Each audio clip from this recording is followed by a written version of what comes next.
Maximilian Karl Emil Weber was a German sociologist, historian, jurist, and political economist, who is regarded as among the most important theorists of the development of modern Western society. According to Max Weber, sociology is a science which attempts the interpretive understanding of social action in order thereby to arrive at a causal explanation of its course and effects. There are 4 types of actions. First one is traditional social action, actions controlled by traditions, the way it has always been done.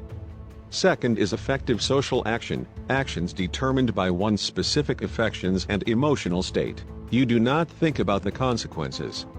Third action is value rational social action, actions that are determined by a conscious belief in the inherent value of a type of behavior.